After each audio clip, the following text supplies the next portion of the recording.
So I was walking through St. James's Park the other day and I saw this Hawaiian goose.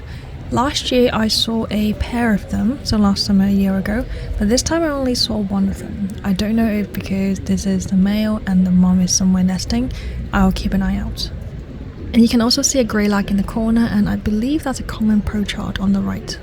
So the Hawaiian goose was standing there for a good few minutes cleaning his feathers, and if you keep watching he'll do a big stretch, a sneeze, and then waddle off. I'll let you watch it. Enjoy.